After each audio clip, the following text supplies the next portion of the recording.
Welcome to the STARS program, seniors taking active roles in society. And now, here's your host, ANITA FINLEY.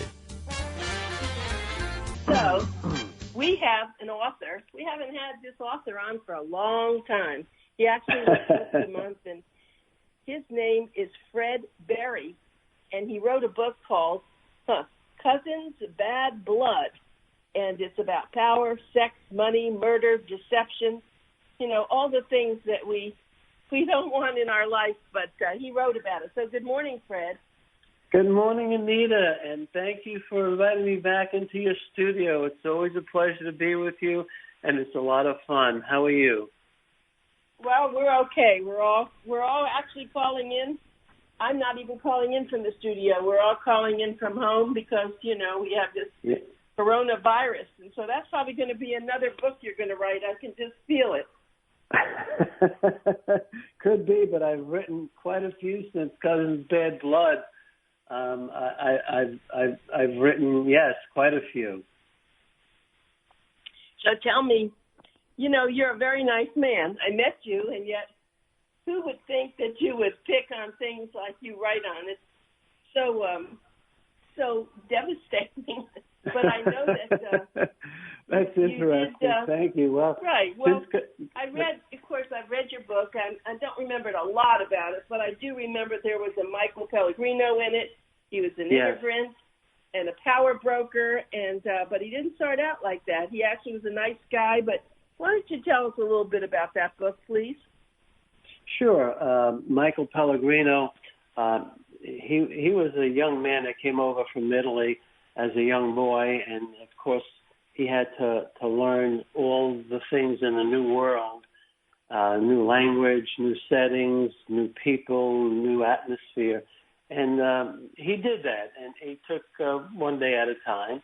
And he learned to have a mantra, though, that, you know, his mantra was to, you know, work smarter, not harder, and continue to work every day that you possibly can in your life. And he did that. He worked every day to change his life. And he went to work for someone else in the grocery store. And in the grocery store owner had 3 daughters, and Michael seemed to fawn over one particular daughter, Regina, and eventually they fell in love. And Michael went out on his own to start his own business, and he started his own produce business and delivering produce to different areas of different markets. And he grew his business very substantially. But along came Prohibition, and he got involved in Prohibition and loan sharking and gambling, and eventually became one of the most powerful men in the country, even putting someone in the White House. You know, and I don't mean this in a negative way, you're a simple person in a way. You haven't done these things yourself. So how in the world do you design something like this and make it sound so real? Because you did. Yes, thank you. Well, you know, coming from not just Italian families, but many families would gather on Sunday and have their dinners around the table, and everybody would be telling stories. And that's a part of the prologue that I have in the book about how everyone would sit around the tables telling stories, and yet at the end of the evening, someone would always say, you should write a book because of the stories. And I did. And I took a little bit of this and a little bit of that of the things you heard. And one expression that I particularly like is one that I particularly wrote, and it says that twist, turn, and bend the truth. Now it's fiction. Oh, really? Yes, twist, turn, and bend the truth. Now it's fiction. So that's what I do. You know, I take a little bit of the truth, and you bend it a little bit, you turn it. It's like a Rubik's Cube, and all of a sudden it becomes fiction. And did you watch a lot of TV, a lot of those kinds of shows from the mafia and all that, so you got ideas? Well, not only that, but from the stories of the individuals that were involved, of a friend or a family friend of a friend, and so forth down the line. And I had two uncles that were Sinatra's bodyguards. I know that you really, this was your first book, wasn't it? It's my first book. I've written a few since then. Yes, I have. Right. I know that, but this was your first book, and it got you excited, didn't it, about being an author and being on radio shows and having this produced. So even though authors don't make a lot of money, and we all know that, there's something, though, if you have it in you, you just need to do it, right? That is correct. Actually, I was telling my wife, Louisa, that it's now becoming an expensive hobby. Right. It's true. I know. So, we've all been through that. Yes. Any authors or anyone thinking about writing a book, you can. There's a book in everyone. And just go about doing it, and you'll get it done. Yes, I got excited on my first book. I couldn't sleep. I'd get up in the middle of the night and make my notes, or I'd go to the computer, and I got involved into each character that I built on, and I just loved it. I just fell in love with writing, and it became a part of my life, as the characters do while you're writing. And I think anyone can write it. You just have to stay with it. Well, why don't we talk about some of your other books? I don't have them written down here, but how many more did you write, and what are they about? Okay, thank you. The next book I wrote was called 10 Cents a Dance, featuring homicide detective Johnny Vero. That's with a V, V-E-R-O. And it's about a serial killer who goes... Yeah, he goes to the years and years ago. There were dance halls, and you'd go in for the servicemen during the war would come home on leave, and there was a big dance hall in New York City. I think it was called Roseland, and they'd go in and you'd buy a string of tickets, 10 tickets for $1. They were 10 cents a piece, and you'd dance with the girls for like 90 seconds, and they were called taxi dances because, just like a taxi, you'd get in, take a short ride, and get out. So the girls are called taxi dancers, and this is called 10 Cents a Dance because an individual was going in, taking the girls and taking them to the Budapest Hotel and murdering them, and he'd murder them in certain room numbers because those room numbers had biblical meanings to him. And Detective Johnny Vero had to get involved with Interpol and go catch this serial killer in France and bring him back to New York. And then I wrote another book in a series of homicides. Don't leave this. Don't leave it. It's just very, very interesting for me. I have never heard about 10 Cents a Dance, and I don't know anything about this. How you're too young to know about it. I mean, when you were growing up, there wasn't anything like that, right? Oh, well, they were still in existence. Yeah, I think they finally closed in the 1960s. So they ran for quite a while, and I guess they were quite entertaining for a lot of people. But they weren't low class. They were high class. They had orchestras. They had live radio shows. They served dinner. And the cigarette girls walked around with those trays in front of them, selling candy, cigars, and cigarettes. And it was almost like going to the Copacabana or one of the nightclubs. Men wore outside of the soldiers in their uniforms, the sailors. Men wore suits. The house people wore tuxedos. It was a classy joint. 10 cents a dance. How could they make money? Maybe at that time 10 cents was worth $5. I mean now, right? So. Of course. You're going back to the 1920s, 30s, 40s. So yeah, I think the girls got 6 cents and the house got 4 cents. For heaven's sake, this is a very interesting thing. I'm going to have to look this up. I really like what you just talked about, and it's something new. But then women, so they were dancing, and so some of them we won't call them prostitutes. They just wanted to be with a man, and unfortunately they went with the wrong man, right, who killed them. But normally they would have just danced and not done anything, right? Well, correct. Yes and no, because some of them, I guess, did prostitute themselves, but also some of the men fell in love with the dancers. They even got married, and they held their wedding ceremonies at the club. Oh, really? Now, see, that's an interesting part of your book. I'm sure that was very, very good. And so it was called, the book's called 10 Cents a Dance? 10 Cents a Dance, yes, featuring homicide detective Johnny Vero. And I created homicide detective Johnny Vero, and that's V-E-R-O as in Victor Vero, because my friend and I, who grew up in New York, he was a detective. He retired here in Florida. I retired to Jupiter, and he retired to Vero Beach, and that's where we live now, in Vero Beach. Unfortunately, he passed away, and his email was Johnny Vero, and so I created a character in homage to him, homicide detective Johnny Vero, and I'm writing a series. I'm starting the third book in that series. Yeah. So this was a very interesting book, and so a series. You wrote the one, and you wrote a second one? I did. That's called Bullets Before Dawn, Murder in Chinatown, again featuring homicide detective Johnny Vero. And I'm on a third in that series right now. Okay, and how expensive is this hobby? That's what your wife's complaining about?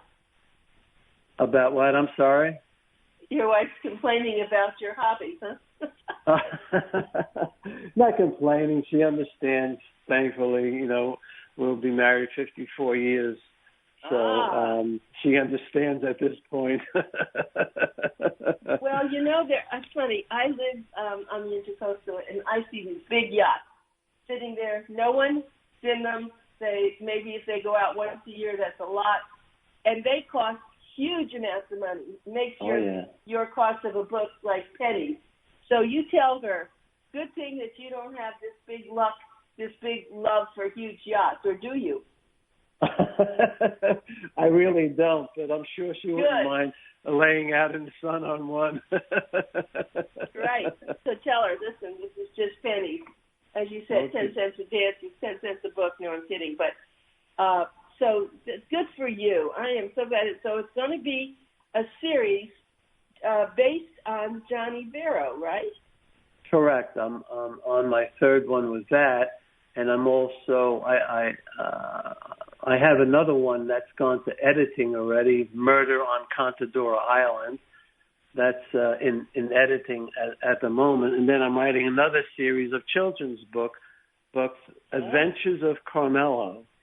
And the Adventures of Carmelo, actually it's about my grandson Carmelo and the different adventures that he goes on. The first one is about swim lessons, swim survival lessons. And actually it's a series for children that will be a learning tool.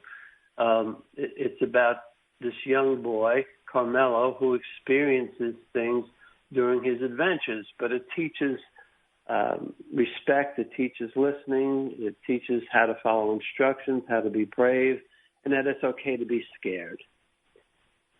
And how old is you have grandchildren or grandchild? My grandson, Carmelo, he'll be 6. His first adventure with swim survival lessons when he was 2. The next one coming out in the Adventures of Carmelo series will be going to the dentist. And I'm working on that one now also. So I'm busy. Well, you know, I'm sure your wife and your family are thrilled about that. I mean, now they can really participate in this. Yes, they can. Very much so. So it's just a lovely thing, you know, being involved with everyone. And anyone that's out there that wants to write a book, I know that you can. You know, there's certain processes to it, but being self-published is the thing these days, because traditional publishers are not going to pick you up unless you are a superstar or on one of the TV shows. And although you say you're self-published, there is an expense to it, but don't let that stop you. Go out there and do it. You can do it. Thank you. I think that's wonderful of you to do that. Let's just get people, though, to make sure that they go and find one of your books. So the one he started with is called Cousins Bad Blood. And I'm talking to Fred Berri, Berri. And he's let's see, how many years ago did we do this? About 3 years ago? I forget, because I don't remember. I gave your book away. I don't even have it, as a matter of fact. I gave it to someone who I thought would enjoy it. So I don't have it in front of me. Probably 4, at least 4, maybe 5. It's been quite a while, but I certainly appreciate your friendship and inviting me back time after time. Well, I know that you keep sending me notes about what you're doing, and I like that. And we're so happy to take some of our authors who work so hard and find them. And as little did I know, though, that you're so prolific and you are really going after this, which I think is just marvelous. May I ask you how old you are? Sure. This year, toward the end of the year, I'll be 75. So don't let anyone say that you can't do it at any age. You can. Right. That's just terrific. So this is very good advice. I do have a lot of authors, as a matter of fact, usually every month, and we feature them. And they go from people like Fred, who's a person who's now retired, and this is what he's doing. What did you do before this, Fred? I forget. I was in banking. My title was financial specialist with one of the largest banks in the country, and I provided investments, annuities, mutual funds. I see. Okay, well, you certainly were you had to be organized to do that. But we have medical people who write books, we have entertainers, it varies, and we always enjoy our authors because, as you said, a lot of people have a book inside them, but it takes quite a bit of motivation and discipline and education. You have to write a book. You have to know about the subject. Some people, the one thing we've had a lot of here, I can't do a lot of them because it would be just too much. We have a lot of people who are Holocaust survivors. Oh, my and goodness. They want to write a book about it. Some are very educated, and they get people to help them to do it. Some people have done it, and it's so painful for them. Even though I offer them a radio show with this, they just can't come on the radio. They have someone else come and talk about it. Mm-hmm. That's understandable. Yes, that was a very sad time in our history. And I think now with this virus that we're having, there's going to be a lot of books, as I said about you. There's going to be a lot of books coming out of this, a lot of TV shows, a lot of things. It's kind of current events. People they're always interested in things like this. I think I told you a long time ago I wrote a book, Live to be 100 Plus. I wrote that in 1992, and that's because I've always made speeches about older adults and what they should be doing if they want to live longer. And as a matter of fact, my grandson's other grandmother just died 2 days ago at the age of 102. Oh, wow. Yeah. There's a lot of life out there, Fred. That's a long life. That's good for her. That's nice.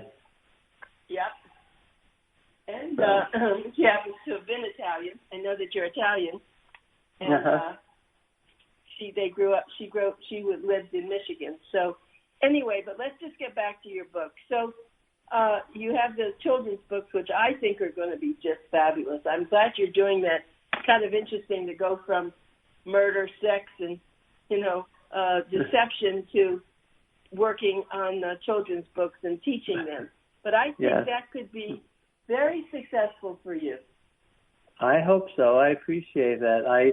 When I was working, we had to do some extra volunteer work on the time of the bank, which was fine. And I used to teach junior achievement, but I also led a group of individuals, volunteers, that would go into the schools and we'd read to the children from kindergarten, first grade, and second grade to get them involved in reading and how important it is to read.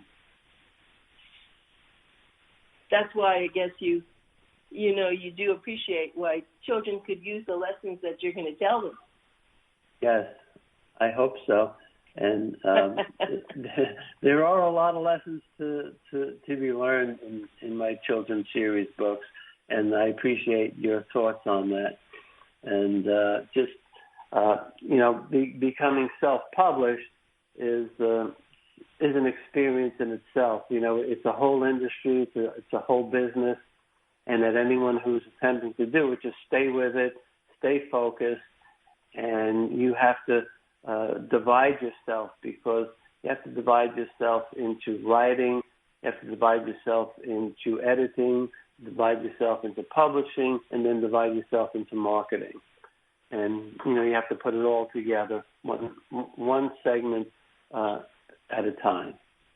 Yes, it does. It requires a lot of that. And I know my husband's written some books. He did pass away 3 years ago, but there's another book that he's written, and it's called Saving the Moon, and I'm in the process of just making some corrections, not in the words so much, but the commas and all the things you have to do. And we'll probably self-publish it, although it's a pretty fantastic book about the moon, and so who knows. But there were a few people who were on my show who were authors, and they pursued TV producers, one of whom I don't think it went on. They thought they were going to produce his story, and I don't think it got done, but he spent a lot of time on that, and there's always hope, isn't there? Yes, there is, and I always enjoyed speaking with Bill, your husband, and he was quite an interesting character. Yes, he was. Yeah, it was a great loss for me, but he lived to be 93, so, he also was a wonderful man, and memories are everything, just as you had memories with your family, and that's why you're able to write these books, and I'm sure some of those characters in your books are taken from some of the people in your family. Yes, and stories that they told both, correct. Yes, that is correct. So you grew up in New York, didn't you? I did. I was born in the Bronx and spent many years there, and then we relocated to Yonkers, New York. I finished high school there. And my father passed away. I was very young, and my mother wanted to move back to the Bronx to be near her sisters, and we did.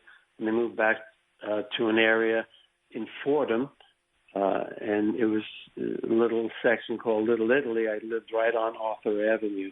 As a matter of fact, I was mentioned once in The Sopranos. One thing I'll tell you, it's interesting that in your book, your character is Michael Pellegrino. He was an immigrant. Our next guest after you, it happens to be my son, who's an immigration attorney, and he's going to be talking about some of the immigration, let's say situations now, how people can get green cards or not get green cards. So I know being an immigrant is, it used to be different years ago. I mean, it still was tough. It wasn't that it was easy, but people seemed to get in. If they were good people, they could just kind of go and become, not a citizen so much, but just come here. But now it's very difficult. Very difficult. Yeah, I saw Michael was coming on next, and that's nice. I wish one day I could also meet him. That would be interesting. I think going back to where my people came in my books, coming in as immigrants was, as you said, completely different. They had to go through Ellis Island, and they had to be sponsored. In other words, somebody had to speak up for them and be responsible for them. For example, my grandfather taught individuals after he came. He taught them how to cut hair, so they could provide something to America. And besides that, he did that on the side, but just, to tell your audience about some of the stories, my father, my grandfather, my uncle were all bookmakers and loan sharks. Yep, that is very interesting. So, yes, a lot of people came to the United States, and Ellis Island is very important. Do you still get Boomer Times, by the way? I do. Thank you very much. Oh, good. Well, you can see this last issue. We had the Statue of Liberty there. I saw that. Right. I think that's a wonderful thing. I appreciate that. Yeah. Well, it was good. And so, anytime you want to come back and do our let us publish something for you. You have to get your wife. You have to, get your wife's permission and all that. But it sounds like you have a run on a lot of good books, and I know that you work hard on them, and we're always happy to help people, especially authors. I just really do enjoy authors so much. I love the covers of their books. I love the characters because it's makeup in a way, but yet these people do exist in the mind of the author as well as somewhere. I mean, it seems like history repeats itself. There are always people there who really are segments and pieces of who the characters are. I mean, look at James Bond. Whoever invented that, they went crazy. Yes, I agree. Yes. So thank you very much. We're so happy to have had you on, Michael, and take care of yourself, and we'll be back with our next guest. Bye. I appreciate that, Anita, for inviting me in. Tell your audience, FredBerri.com. Okay. Thank you, Fred. Thank you so much. Bye.